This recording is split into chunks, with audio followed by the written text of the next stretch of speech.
The views expressed on this episode of the Came to Believe Recovery podcast do not necessarily reflect those of KHLT, Take 12 Recovery Radio, or our affiliates. The opinions on this episode should not be taken as medical, psychological, or professional advice and are those of the host, co-host, and guests. KHLT and Take 12 Recovery Radio are not affiliated with any particular 12-step fellowship.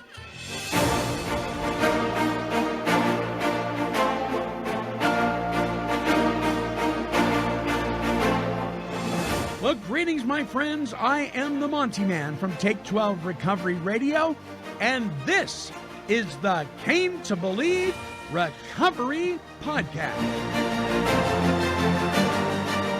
And now, here are your Came to Believe Recovery podcasting broadcasters to launch us forth on this week's show.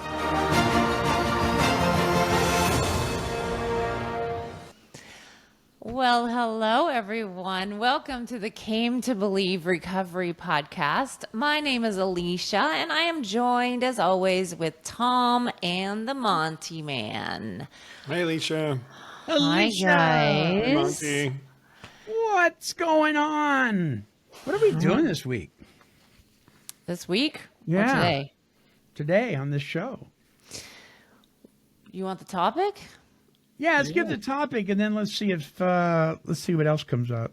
Addiction switching. Addiction switching. Aw. But first, it's time for the Came to Believe Recovery Icebreaker. It's that time of the show where we ask the question, what does Alicia's shirt say? Okay, this is probably my best one ever. You ready? Right. Yes. Once in a while, someone amazing comes along, and here I am. That's great. That's awesome. Someone had a shirt like this in one of my classes a couple years ago. And Does that I went come from the humble selection of your wardrobe? Yes, right? But you can Amazon or Google like quotes and you can find a shirt with anything on it. Yeah. So I bet. did. That's really cool. Yeah. Well, yeah, you are a power to be reckoned with. And so are you, Tom. You're looking chipper today. Thank you. Yeah. Hey, listen, last week we actually got somebody to respond. Joseph R. from Prescott, Arizona. That's Prescott, not Prescott. Yay. They will hang you if you say Prescott. Prescott, Arizona. Got it right. The lead-in soundbite from Boston. The lead singer was Brad Delp. He was lead singer from 1976 to 2007. His voice helped to define Boston's signature sound. He was the original frontman and crucial contributor to the band's success. Delp split with Boston in 1990, but returned a few years later. Delp reportedly suffered from depression and unfortunately took his own life in 2007. That was sad, definitely sad. But what an incredible voice. And so, Joseph R. from Prescott, Arizona, you received a CD of last week's show to play, to share, to listen in your automobile or whatever. If you would like a CD of our show, you got to win the contest. If you want it on a flash drive, we can send it to you on a flash drive as well. So the very first email that sends to me at take12radio@comcast.net and tells me what the sound clip was at the beginning of this show, we'll send you a CD of this show. TAKE, the number 12, radio@comcast.net. Don't give it away, guys. I know you both know. I know. I'm glad now I know better than to just blurt it out like Tom did last week. Because I wonder if he's going to ask about that song. I better not guess. Because I think I know, but I'm not sure. I had to look it up because I would have told you Tom Schultz was the lead singer for Boston. But Isn't that what he said? no, Brad Delp. But Tom Schultz is the founder of Boston and the front man, they call him. He was a guitarist, but it was his band, basically. But I would have told you. So there, I learned it. I had to look it up on my fancy little phone here because I would have said Tom Schultz, and I might even You would have gotten it I wrong. would have gotten it wrong. We would have sent you a dead cat in the mail. I didn't have a guess because I had no That's just not no right. clue. Just not right. Now, those are I know who classic Boston rock. is. That's about it. These So classic now I don't rock, know if I this know is, them. I don't know if this is true or not, but I heard somewhere that Boston's what they used for their sound effects, didn't use synthesizers or any of that stuff. It was broken sound equipment that they altered to make the weird sounds of spaceships and all that kind of thing. I don't know if that's true. Just something I heard one time. Did they live in Boston? They did. They did. Okay. He was in Boston. Yeah, they did. There's Yeah. a big thing about them. They were very, they're very studio produced, and they get some there's some criticism about how Tom Schultz did that.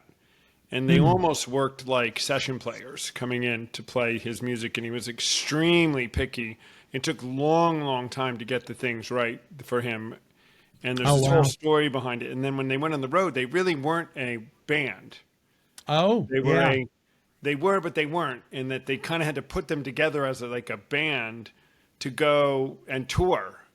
And Interesting. So they were a So- studio band, but they weren't really a touring right, band. I mean, I mean, when you buy the album, it says here's the band, here's the guys, but it really was more behind the scenes. Like he pulled in these session people with him, whoever could do whatever. Okay. And a lot of the guitars were all done by him. Yeah. And then when they went on tour, they had to get people. Like he record half of the songs that he was the musician on them, which is common in some groups, Sure. like Steely Dan or some other groups where somebody Prince used to play half the music on instruments on the recorded albums.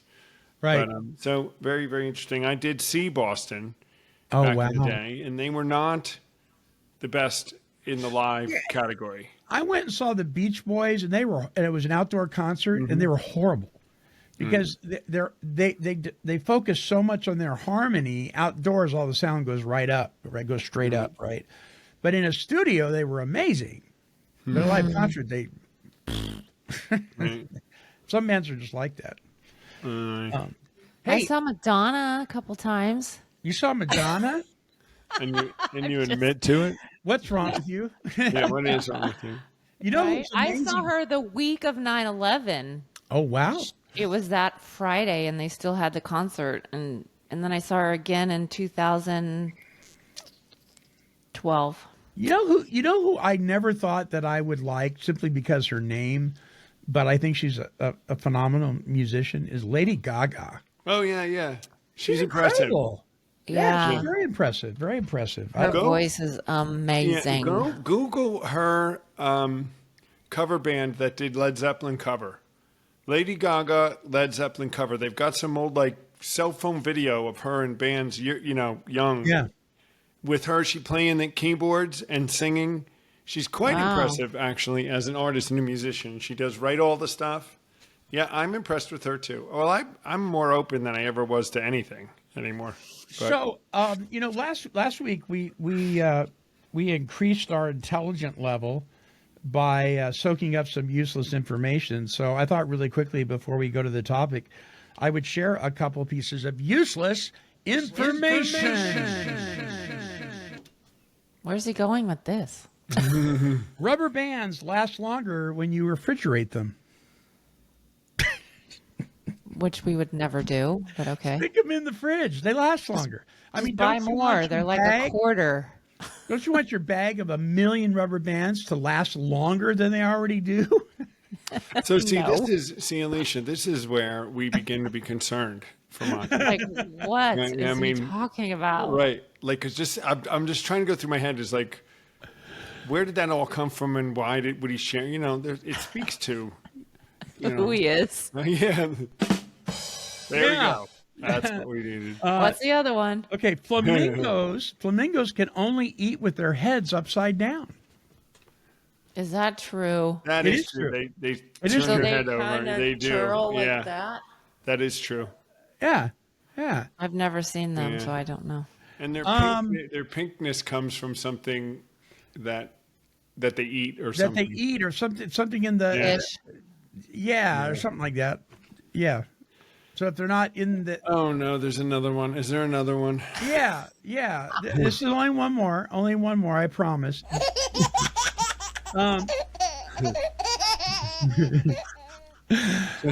A cubic inch of human bone can bear the weight of 5 standard pickup trucks. Huh. There you go. Like, yeah. Okay. We're really getting sound effects today. All right. Right. That's it for the icebreaker and useless information. I'm going to take a little short breaky listen to this. We'll come right back with the topic addiction switching.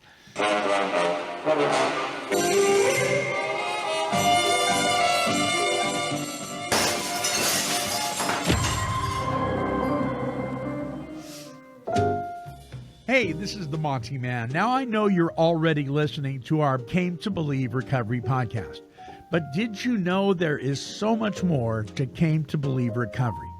Now, I'd like to invite you to experience their website right after this show and get to know the incredible work that you can be a part of as well as we work together to break through to the hope that comes through what the founders of Alcoholics Anonymous referred to as the spirit of the universe. So, write this down. Came to believe recovery.org. You got it? That's came to believe recovery.org.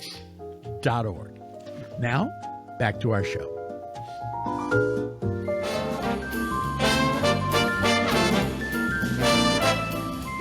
There it is again. I know, totally I know. know what it is. I totally know what it is. But I won't say it. Recovery Talk and positive music. Don't ruin it. 12 Recovery Radio.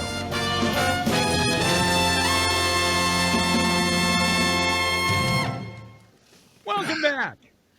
You really want to say it, don't you? I do. I knew I it know in you want to 1 say it, but you second. But can't. don't. You No, can't. I'm not. I learned my lesson. At least that lesson. Yeah. So addiction switching, what does transfer addiction? You sent me some information here. Transfer addiction, often referred to as addiction transfer or addiction replacement, is where an individual substitutes one addictive behavior with another. For instance, someone might shift from compulsive eating behaviors to increased alcohol consumption or shopping addiction after undergoing weight loss surgery. That almost sounds like somebody's experienced that. Or know somebody no. that has. No, not me, but I hear about it a lot in the rooms and Yeah. on podcasts I listen to, because that was my food, and exercise was my biggest addiction. Do you think that's I mean, there's all sorts of addiction transference, if you will. But it's got to be the booze and the drugs, knocking that off and going to the food, or vice versa, has got to be way up there as far as the ones that are really common, wouldn't you think? That's the biggest one. Yeah. Yes. Yeah. Because it's all around us and it's everywhere, right? The You food. have to eat. Yeah. But you don't have to eat sugar and carbs and processed garbage. But if somebody said if you were a cocaine addict and somebody said, okay, here's the thing, to survive, you must have cocaine. So you're going to have to learn to manage it. That would be ludicrous. But to survive, you must have substance and you need to learn to manage it, which means maybe changing up what you're putting in your body, right, Alicia? I lost you for a minute. Oh, you did? What didn't you hear? I heard you say I lost the end. Oh, okay. For cocaine, for substance, but food, something. Yeah. So if somebody said you had to use cocaine, but you had to, because your body requires it, but because you are abusing it, you're going to have to learn how to manage it. We'd laugh them out of the room. But when it comes to food, if you're a food addict, you do need to learn to manage it, or you're going to die. So that's a whole nother animal. That's rough. Right. Well, I think with. Oh, go ahead, Tom. Well, I think. I mean, the problem here is the addiction. It's the what is it? It's the satisfying the natures that are feelings of worthlessness or feelings of needing to have these the habits of our character defects and the things that we've been struggling with our whole life, assuaged by something. And sugar, unfortunately, is in alcohol, right? Sugar's alcohol. It's really sugar. God, it's in everything. And so even us that are in shape, I'd call myself in shape. I have low body fat. I don't have any issues. I mean, sugar's a thing. I mean, eat candy. I like candy bars and cheesecake and stuff. And then I think it's something that we all have to watch. I mean, I'm watching it from a health standpoint. I don't understand, guys, and I've said this to Alicia, like, I don't understand when they talk about eating and how it makes them feel better and they have to eat to feel safe or eat to get, like, I don't know about you, Monty, but I say I don't get that experience. But if someone says I had 4 drinks so it could relieve the pressure of the day, oh, I get that. Or Right. I snorted cocaine and that took everything away and I was so smart now and I just felt so free and it made me feel so comfortable and all my anxiety went away. Oh, yeah, I get that. But when someone says when they eat, oh, they just don't have that experience. So with you it. would be a normie in that arena, I suppose one could say. I guess, but I do recognize that sugar, I mean, and it's pointed out to me very closely by my good friend, Mrs. Martinez here, whenever we're together. But I can see that the sugar, I can go down that road so fast eating the cookies and the chocolate and the junk places and just go nuts with it because it's very satisfying. The sugar makes you feel there's something very like the taste It's of it. addictive. Yeah, and It's I mean, made to be addictive. I get a craving for this The cookie. I want this marketing cookie. scam. Right? So there's a thing about it that's real. But I'm with you, Monty. If you told me I had to control it, or people with sex and things that are sex addicts to say, if someone said, well, just stop having sex, you could that. But I mean, in itself, it's not a bad thing. So how do we manage these things? Now those kind of addictions, I think, guys, and truly switching an addiction is a little bit different conversation, I think, Yeah. which is what I think we want to focus on today. And it's really interesting. I think I started to talk to you guys when we started. I visited the Anaheim ARC, Salvation Army ARC, which is our next stop in our retreat tour in a few weeks. And I was speaking with one of the commanders, and I was showing her some of our recovery assurance class curriculum. And one of the classes is addiction switching, which this podcast, by the way, will be part of. And even she was very interested and very happy that we had included something on it, because I don't think it gets enough airtime, or enough discussion within the world of recovery community, because everybody is like, as long as you're not doing your alcohol or your drugs, everything else is just okay. See, yeah. So here's the deal, because there is that mentality that says, you know, what do you want from me? I quit drinking. Right. I quit smoking. Right. Yeah. I'm still a jerk, but gee whiz, give me some credit. Right. So it goes back to we had this mistaken idea that the symptom is the problem. The symptom has its own set of problems health-wise, obviously, right? And it affects us mentally, emotionally, and spiritually, you know, when we put these things in our body and do these behavioral addictions as well. But they're the symptom. They're not at the root of this whole thing. And I think when we switch, and I'm going to bring this up in my closing thoughts at the end of this podcast, but I think what we're doing is we're switching seats, but it's the same bus, guys. And unless we get to the heart of the matter, right, we are going to transfer. We're going to switch. You know, the most common one I see now is people switching from tobacco to vaping, right? In the name of weaning off the nicotine. But the vaping has nicotine. We've proven, I'm really good friends with a gentleman who is the director of the Tobacco Initiative at the Boston Medical Center. And vaping is more deadly than smoking cigarettes because it causes something that's irreversible in the lungs, and you can't heal from it. Whereas tobacco addiction, you can clear the lungs out. But people switch, and it's like, at least I'm not smoking cigarettes. At least I don't stink anymore. At least, or here's one, okay, I gave up the meth, I gave up the booze, but marijuana's legal. Right. And more than likely they've already been doing marijuana, but I'm gonna do that. Listen, I don't use it in any other way other than on the weekends and blah blah blah blah blah. Well, my question is, what is going on in us that wants to change the way we feel? That's the big question for me. Why is it so important for you to change the way you feel? What's going on? And then we have to address things like trauma, and we have to address things like a person's past life experiences, don't we? We just can't say quit it.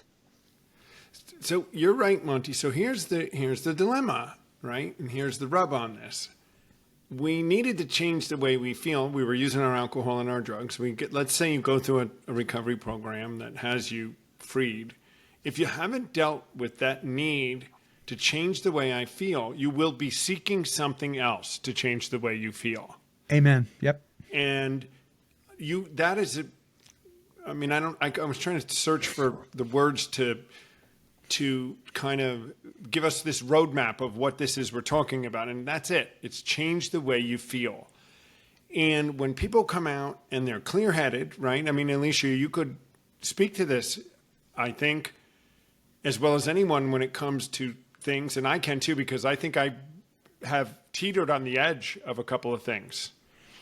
And exercise for me, and physical exertion because of that endorphin, the rush, the feeling that I do get from it, is something that I seek because I want to feel that way. Do you see where this is? I think what you were saying. Feels good, right? Something about it changes the way I'm feeling, and it's into a better way, instead of saying, but why don't I feel good? That's the root, right? So we take the symptom, I don't feel that good, I'm going to go do something to make myself feel good, which doesn't do anything to really address why I need to do this. Now, healthy levels of it are healthy, right? And this is where Alicia and I were talking about this, and she can tell you about her story of exercise on steroids, no pun intended.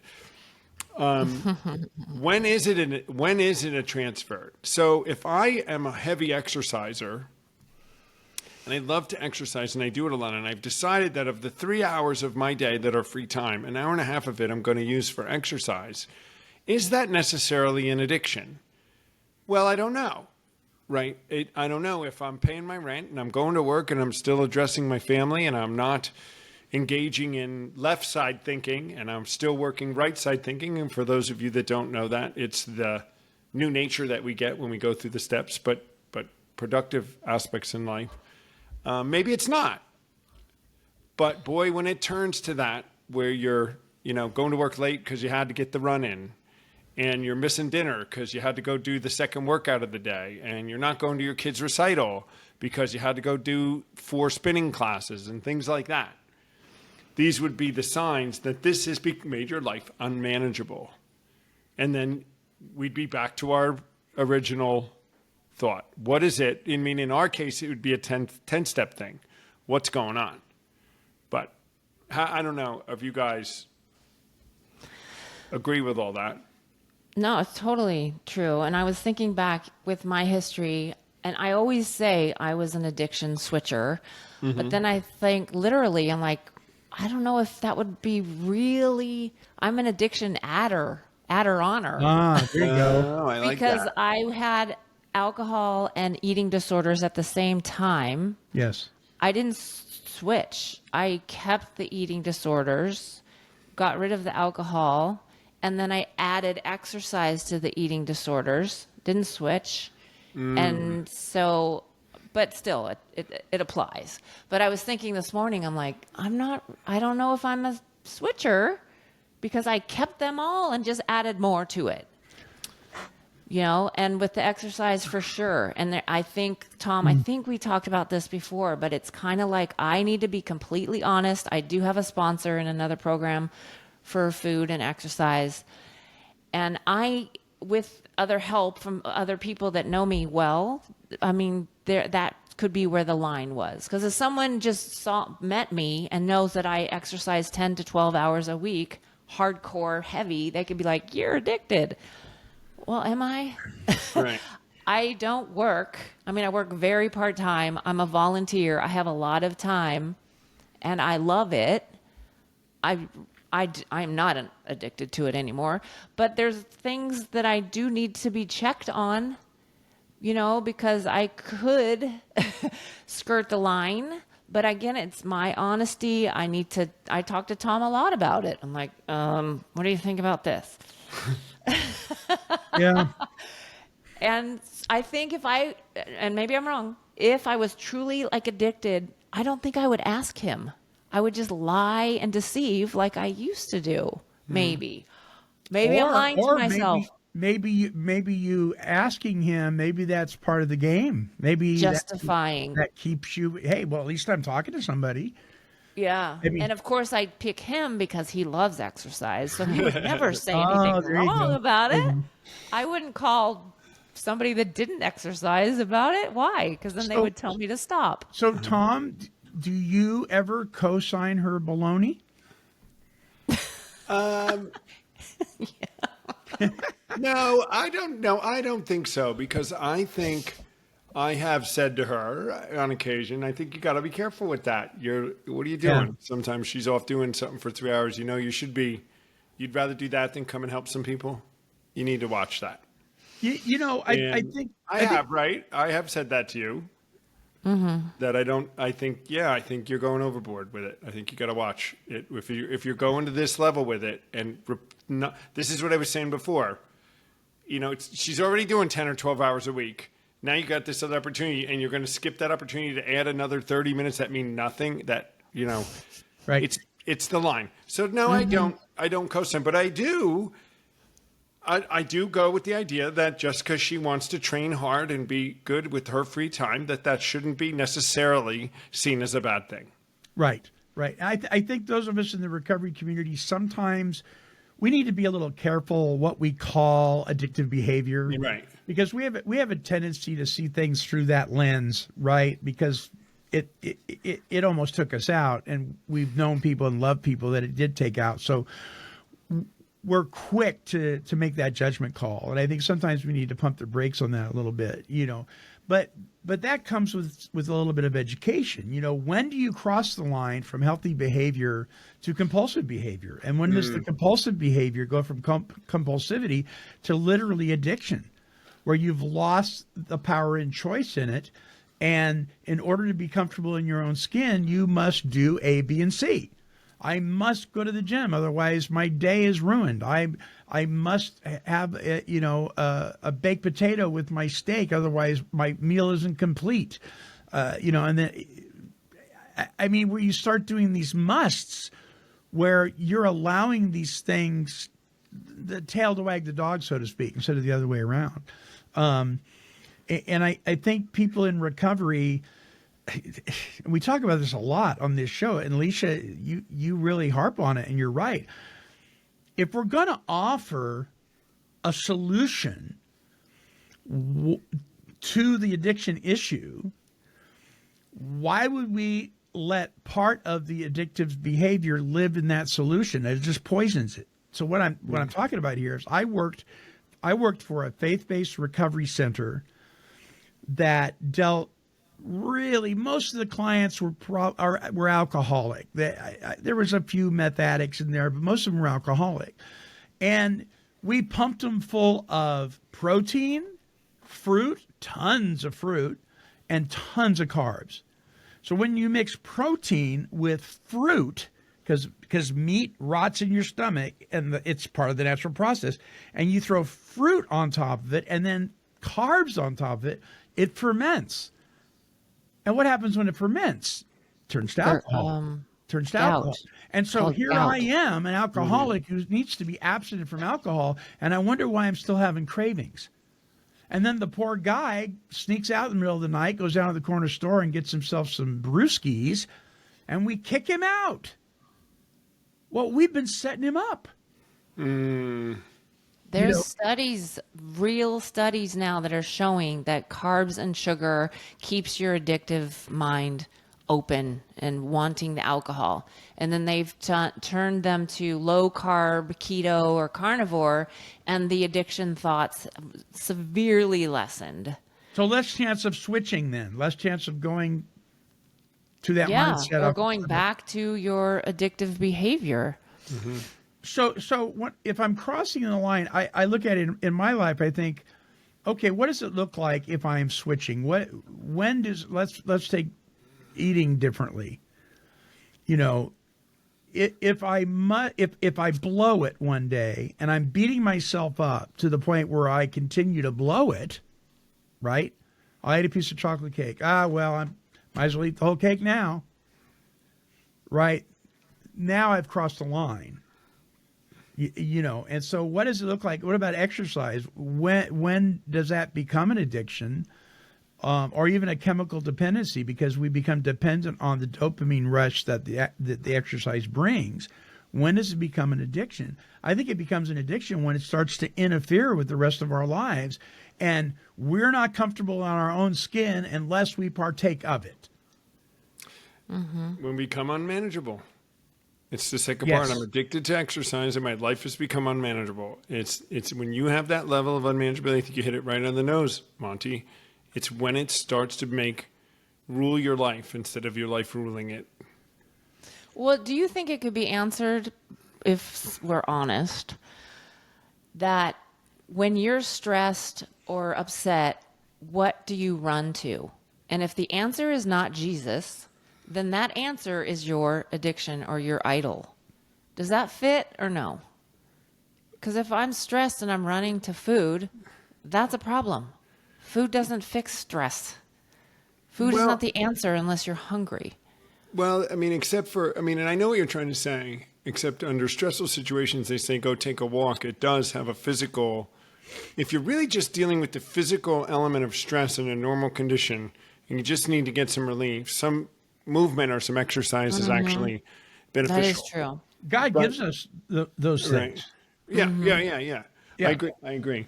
But it's when we need to feel different. It's what Monty said. When we want to feel different than the way we're feeling, it's not like stress, but it's a feeling, and we go to this other thing to use it, which is, I think, what you're saying. Yeah. Is Well, that we that's go- the spiritual malady then? It's a spirituality. The void I and would the think it is. loneliness we're trying to fill with anything except God. Right. And in balance, I think God wants us. Here's another big one that I find is work. Oh boy. Activity. Yeah. All right. So how many people do we know, and I could name you a few, which I won't, who have filled their lives with activities because they can't be alone with themselves. They can't sit still.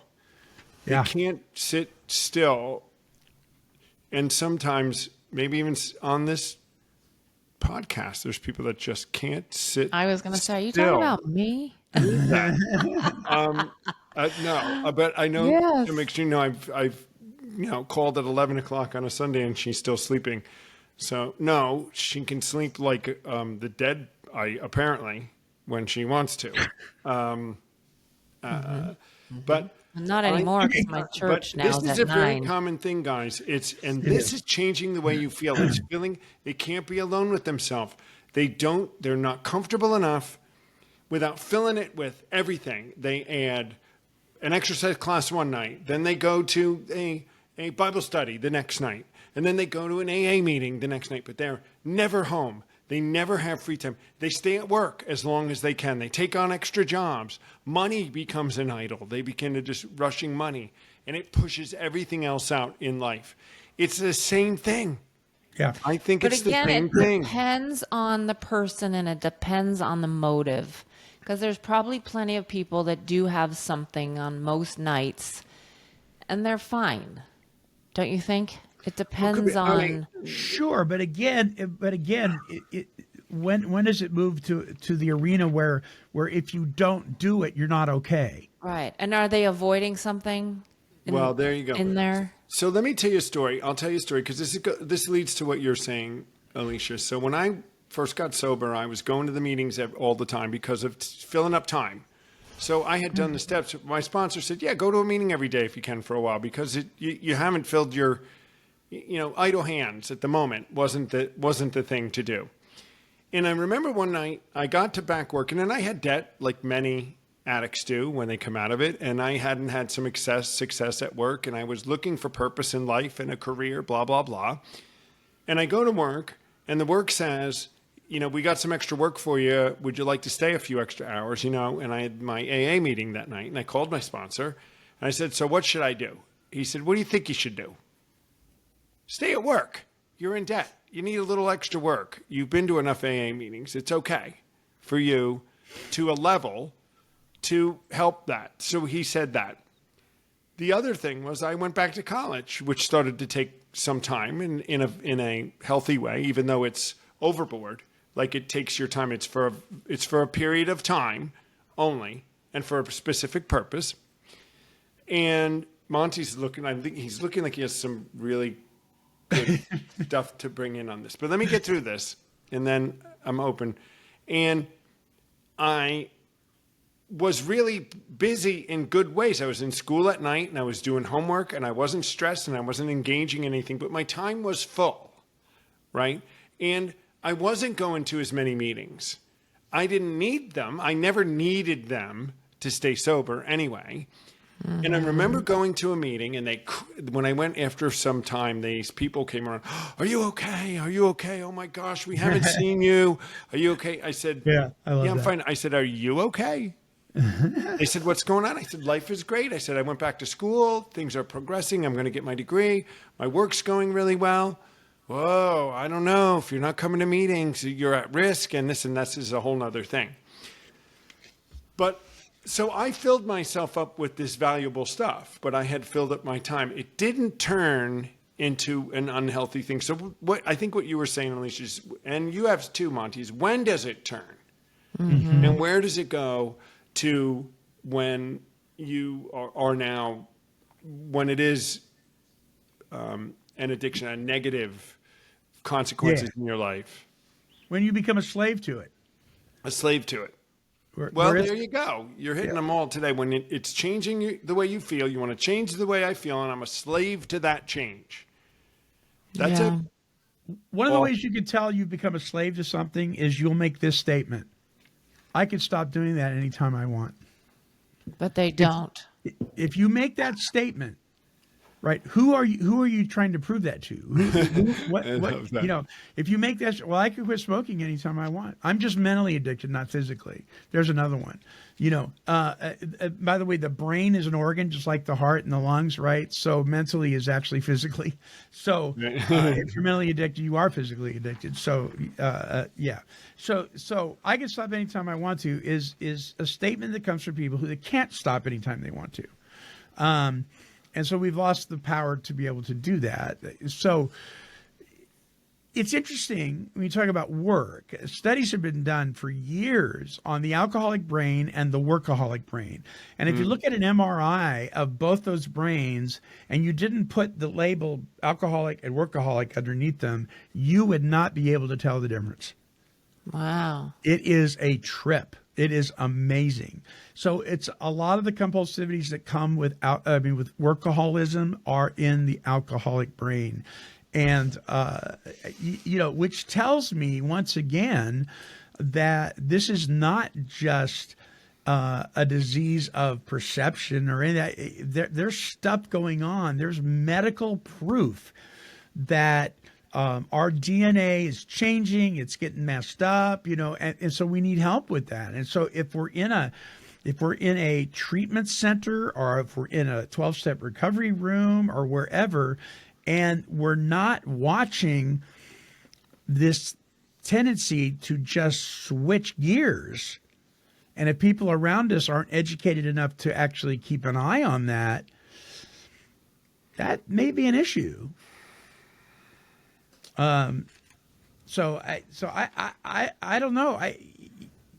Is everything, the Bible talks about everything's permissible, but is everything, beneficial? I mean, you're allowed, but is it going to benefit you? I mean, we could use that as a justification. I could still eat Twinkies. Everything's permissible, Right. but I know it's not beneficial. What about this one, guys, that you've heard, which I've heard even psychological people talk. I mean, Sue Foreman, about loses your mind if you say this. I have an addictive personality. Oh, She loses her we're mind. not supposed to speak that into ourselves. Well, right? plus we don't. But you can't fix what you don't acknowledge, guys, and that might be true for the person that's new. They may need to say, you know what, I do have an addict brain. That's what we're an saying. addict brain and an addictive personality. I think it's semantical, and I think what she does is because she knows so much about real personality disorders and things. Right. There isn't such a thing called an addictive personality. It would be something else. It wouldn't be. And what it does is it labels you as unfixable, and it means I'm going to. It's just how I am. Yeah, it's just how I am. Just how I am. So I have to watch this because I'm. Or how about this? What about this, Alicia? Which would send us over the edge. I don't want to start exercising because I have addictive personality. I might get, I might overdo it. Right? Boy. I've Right? heard that. Well, I I've know. heard that Haven't you before. heard that? Haven't you I know heard that? somebody in my life that has said that. So, these are these things that go on, and that it's, and so for our audience, I hope you're listening, because I know if you're new in recovery and you're going to come out of a treatment center, or come out of a 12-step program, and you're entering back into life, these are things that you might be confronted with. These are things that we need to watch out for. These are things that we need to keep top of mind when we're doing our 10, 11, and 12 every day. Yeah. Am I right side living? Has something gotten a little out of order? Along with getting our lives in order, right? I mean, it's a slippery slope. I'm telling you, it's a. Because Alicia and I would say immediately start exercising and exercise a lot. Go out every day and change your food habit. Stop And eating sugar. And you should go to work, get a job, get yourself out of debt, work hard. Do you need to go back to school? Go back to school. But watch those warning signs. Gosh, are we just set up with trip ups? So here's potentially? one. Here's one. So I want to read this that Alicia sent me. One of the many challenges of maintaining recovery from addiction is finding healthy ways to fill the hours that you previously devoted to seeking, using, recovering from drugs.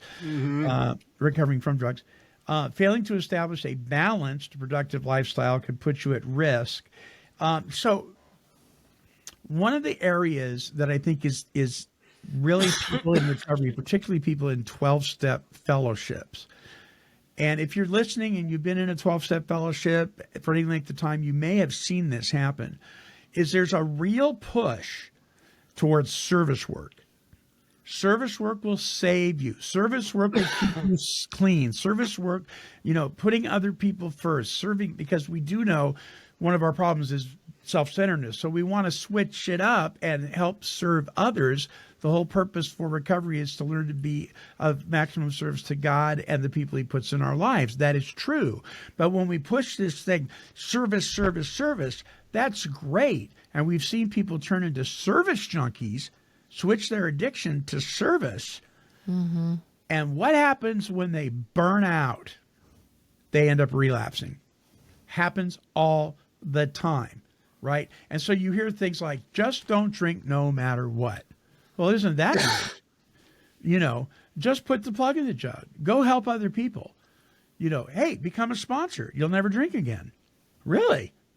Yeah, that's those not things true. are all great suggestions, but what happens when they become the idol? They become the thing we run to, the service work. It's another form of workaholism, right? And then we burn out because we're told in many of the recovery rooms, never say no to a reasonable request. Well, your opinion of what a reasonable request is and mine may be very different.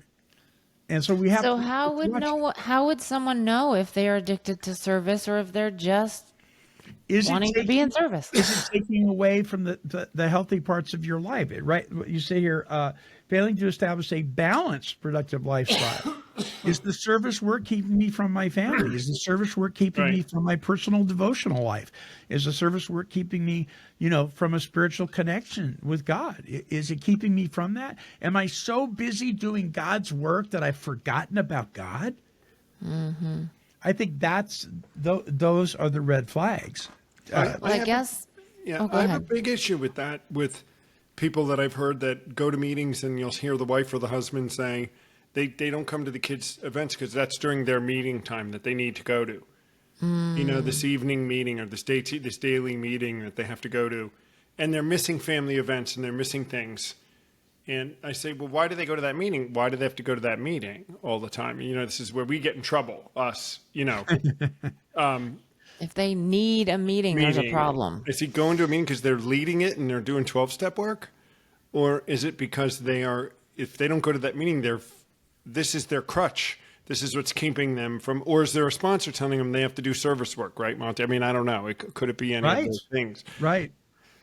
Because, those holes that people go down with that stuff, I think, absolutely, like you said, because the meeting, the meetings weren't what caused the solution for the founders. Alcoholics Anonymous, relief from the obsession to drink, that defense against the first drink did not come from attending a million meetings from the guys that No, it started did this. not. It did not come from that.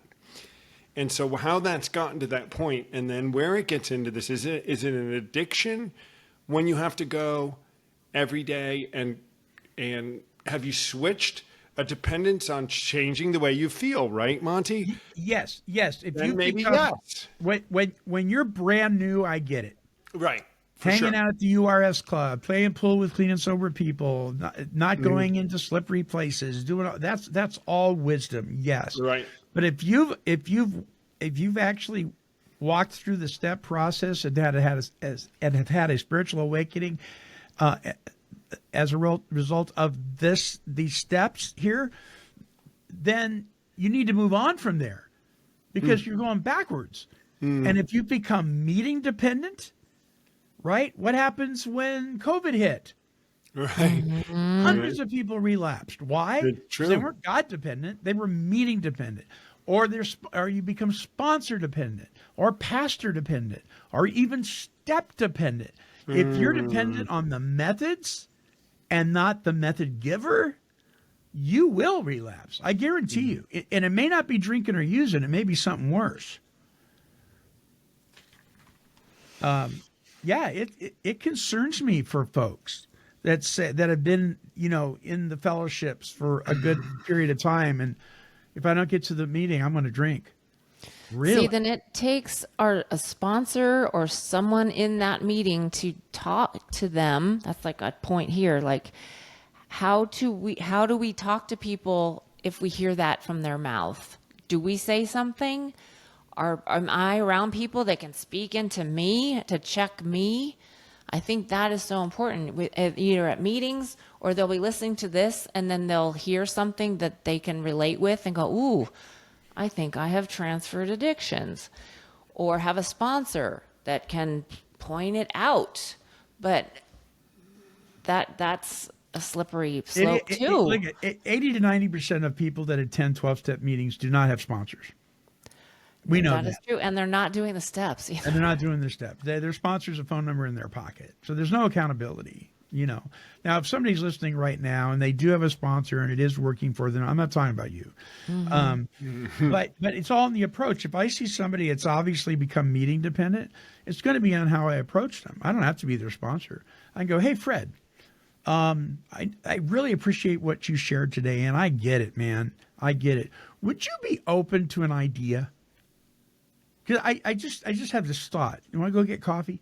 I mean, it's all in how we approach them. We don't want to be a finger in their face, but we want to be kind and gentle and say, listen, I went through this same thing. I became so addicted to serving and opening this meeting that it became a little bit of a power trip for me, and I didn't want to give the key up to anybody, right? And it kind of did me in. I'm not saying that's happening with you, Fred, but man, it sure happened with me. And you know what saved my bacon?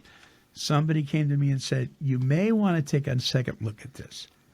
See, if we approach people like that, then it becomes a program of attraction, right? You guys, we talked about this off the air, and before we run out of time, I want to make sure we talk about this. What about technology? What about yes. iPhones and iPads and computers and desktops and laptops? What about that? Because it's huge. Like I was telling you guys off the air, I know a lady that when she's driving, she's got her phone on the steering wheel with her baby in the back seat, texting. Well, Is that It's switching? it's like sugar. It's the acceptable addiction. well, it's robbing this country of socialization. I mean, it's robbing. I mean, how many? I mean, I get on the New York subway and I look around. 9 out of 10 are staring at their phone. Last night, Like zombies. Yeah, I flew in last night to Newark Airport, and I was going down the escalator, and I looked up front in the hallway. You know, the escalator went down between the check-in and the checkout, and there were 6 police officers leaning against a rail with their backs to the rail. 6 police officers, every one of them staring at their phone. Quiet. And I thought, boy, how protected are we, and what are they doing? And they're in uniform. They're supposed to be at work. I've Like, seen this is- construction workers and construction traffic people looking at their Yeah. phone. So, Yes. you know, I remember a good friend of mine was the chief of police in the town that I was in, and I said, you know what that looks like when your officers, when I drive by your officer that I'm paying in the car on his cell phone, sitting there when he's supposed to be, and I'm stuck in this traffic behind the construction, like you're saying, Alicia, Yeah. and the officer whose light's on, his job really is to help keep traffic moving while the construction or whatever. I said, what do you think that looks like when you're in uniform and he's doing that? It looks like he's not doing his job. I was like, those guys last night, I'd want to go to their supervisor. Is that what you want us all to see? Every one of your officers staring at their cell phone? Are they all doing intelligence sweeps? Or what? Now, to throw myself under the bus, guys, if I pick up my iPhone in the morning and I push on that Instagram or that Facebook and I begin watching those memes and those things, I can lose a half hour just like that. Boom. Yes. I've done it. More than a half hour, actually. To And be it honest.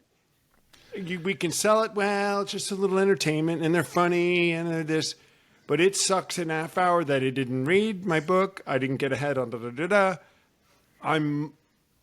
I have to watch it. We I can have tie to that watch in. it. Like if people say, I don't have time to cook healthy food. I don't have time to go to the gym. But you're on your freaking Instagram for 45 minutes a day. Yeah. Yeah. Really? Yeah. You just called a bunch of people out. That's I mean, great. give me a freaking break. I wish I could look it up. The relentless elimination of hurry. The guy did a study on how many hours a day John people Mark are Comer. on their iPhones, and it's like enough that if you just cut it in half, you could read 200 books a year. Something of that magnitude of time spent, and then television watching apparently dwarfs iPhone phone use. But listen, the 3 of us were around before there were cell phones or any kind of phone. What did we do then? What did I we know. do? What did we Right? do when we were in 1975 or 1980 even on the subways in New York? What did people do? Mm-hmm. I mean, They talk to each other. did they talk to each other? Did Or they not read talk the to- Yeah. newspaper. Read the newspaper, they read a magazine, they talked to each other, we went for walks, we took the dog for a walk, we did stuff together, we played basketball with the neighbor, we engaged our society with one another. Now- And we're living in a world now where somebody or something, I think it's a spiritual battle, is trying to get us alone and smash us and kill, steal, and destroy. It's a distraction All this addiction stuff, it's all a distraction. Totally to keep us out of relationship from the one who loves us so dearly, and that one's God. Now, this, Monty, is the battle with it. Because modern day society and most of our lives are truly tied to our Yes. communication devices. Yes. For functioning of life. This goes to your beginning argument when you said, how do I limit eating? I have to eat. Could I remember I went somewhere about 2 years ago. Me and a buddy said, we're going to go electronics free for the weekend. Let's put our phones down. We're not going to take our phones.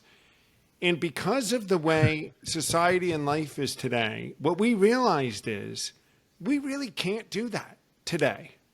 I really can't take my phone and put it away. What if my sister's in health emergency? What if my father has something happens to me? What if they can't find me? See, when there was no option, there was not a problem. There was no way to get in touch with someone because there weren't a phone. But now that there is, We've if there created was the a problem. way I could know about an emergency, Yeah. this is this thing, right? And my work and my emails. And if I could advance our cause by being connected more, and it's too much, maybe we're connected, but there's a benefit to being connected all the time too. I can work from here. I can answer some people. Listen, I can talk to you guys. We're on different time zones. Things change. So there's been a great benefit to this electronic age. Sure. But boy, oh boy, it's a tip slope right here. And I think I'm wonder- pretty good about it. But If we were a fly on the wall in Wow. that subway, right, and we could see what everybody was doing on Right. their phones, I really doubt that they were on an important business call or emergency call. I'll bet it was Candy Crush, baby. Or Well, there you go. Instagram. Tetris or something. when I'm on my phone and I'm call myself out on the subway, I am answering an email, I'm reading something, or I'm texting someone some information. It's not generally Facebook or Candy So Crush is or it anything. stuff that can wait until you get to the office, or do you have to know now? No, some of it is it's saving me time when I get to the office to do something else. Okay. So no, Which I I think, think is some of fine, it is. but I mean, Yeah. it depends again on the person. But if right? I don't answer that email, then I have to stay home and I can't take the subway where I'm going. You see, it like can free me. So when we're done with this phone call, with this podcast, good example. I need to get, I've been stuck inside. I need to get out. But I also have a bunch of work that has to go. Sure. But I can go take my phone and walk around the block and make the phone call I need to make, answer a couple of emails I need to do, and get that done. So there's a plus to it. But where does it go? What about these kids with these electronics into 2 a.m, 3 a.m, consuming their lives? They sit in front of televisions.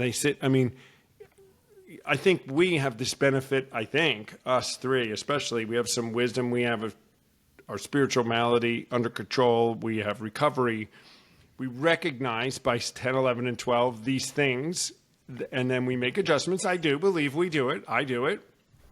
We walk what we talk.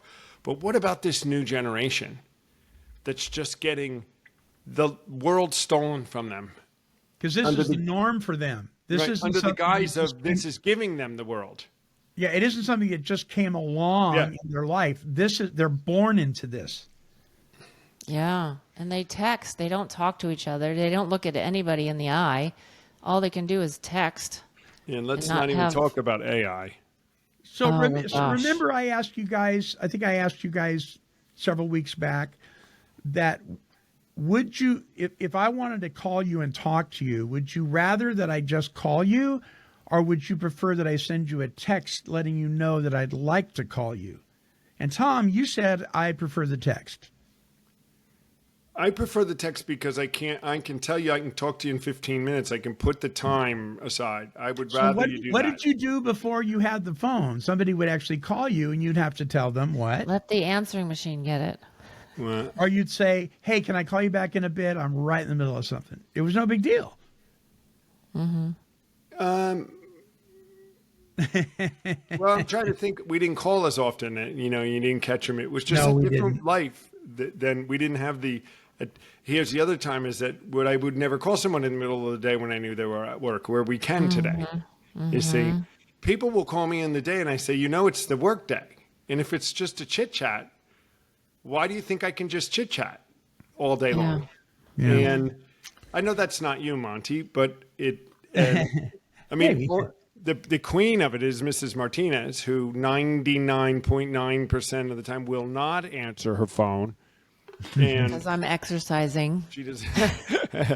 Oh, okay. Well, Yeah, all there right. we But he go. calls in the morning, which is not morning for him. And I teach and train clients and work out with my husband every morning.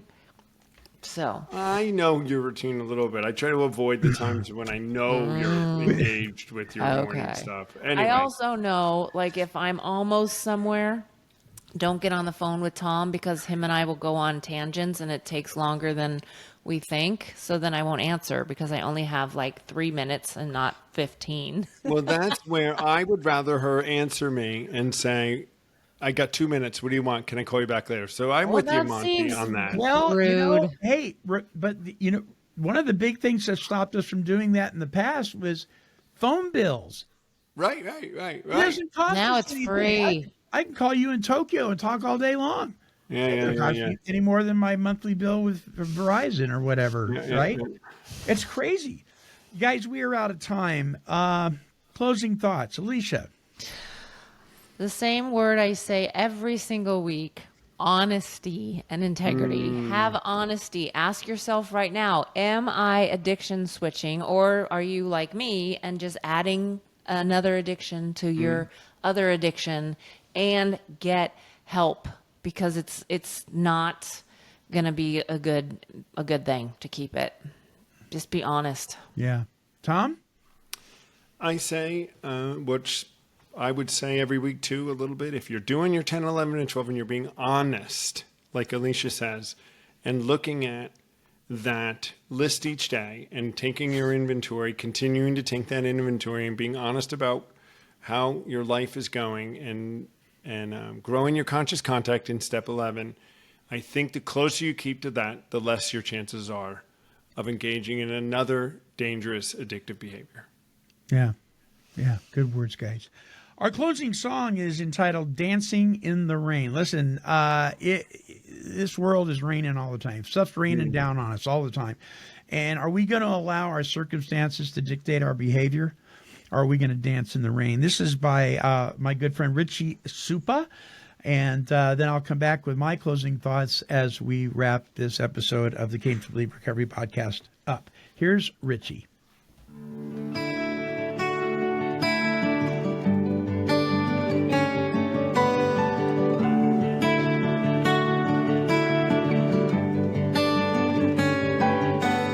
Sometimes life can knock you down, hit you like a diesel truck. And part of learning how to fall is getting right back up. Looking back, I made mistakes. I watched a lot of bridges burn. The road to wisdom leads us to making some wrong turns. And you learn to see by walking through the dark. And where we've been makes us who we are. Life's not waiting for the storm to pass or running from the pain. It's learning how to dance in the rain.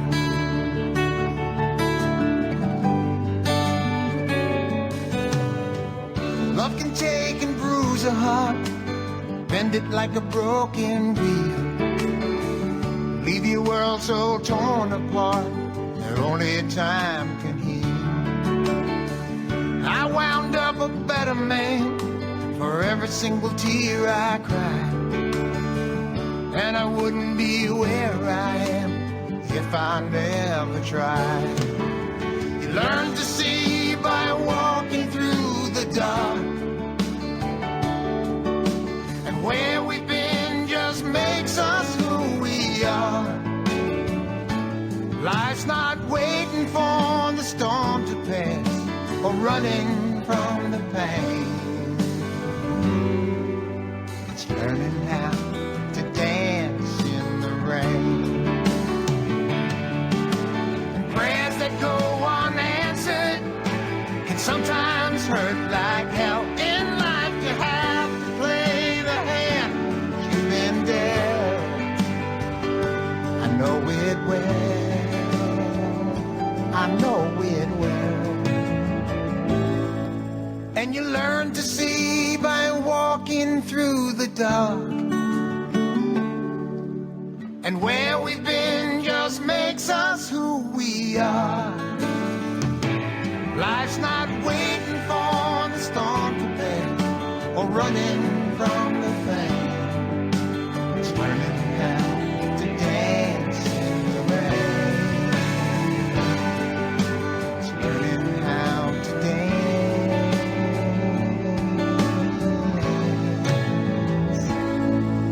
in the rain. In the rain.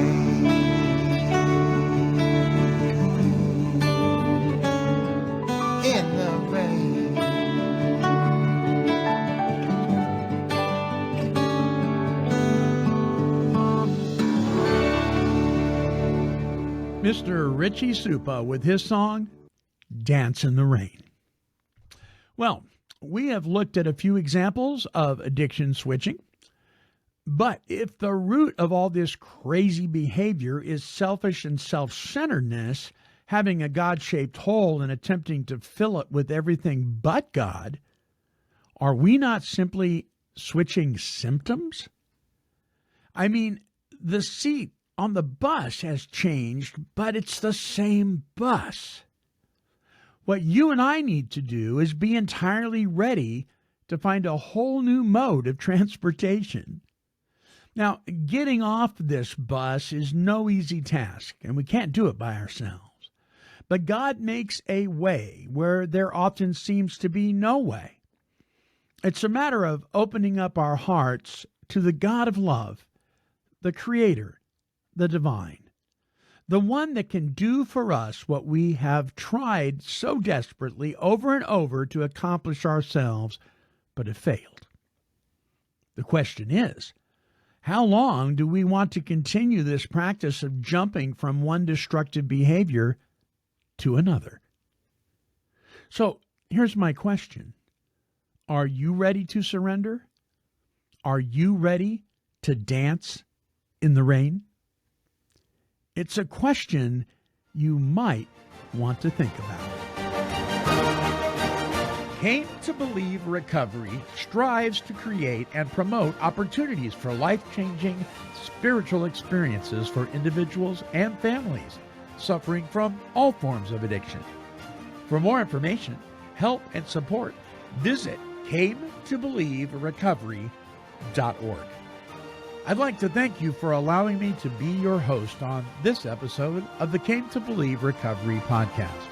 And I would encourage you to like, bookmark, and subscribe to this show. When you do, you will join the Take 12 Recovery Radio family and will be notified of all of our recovery-focused shows throughout the week. Until our next broadcast, when we provide the essential spiritual tools needed to thrive by sharing our experience, our strength, and our hope through our stories of how we came to believe. This has been a production of Take 12 Recovery Radio. Here, kitty, kitty, kitty. Meow. Woof, woof. This has been a Chicken and a Pig production.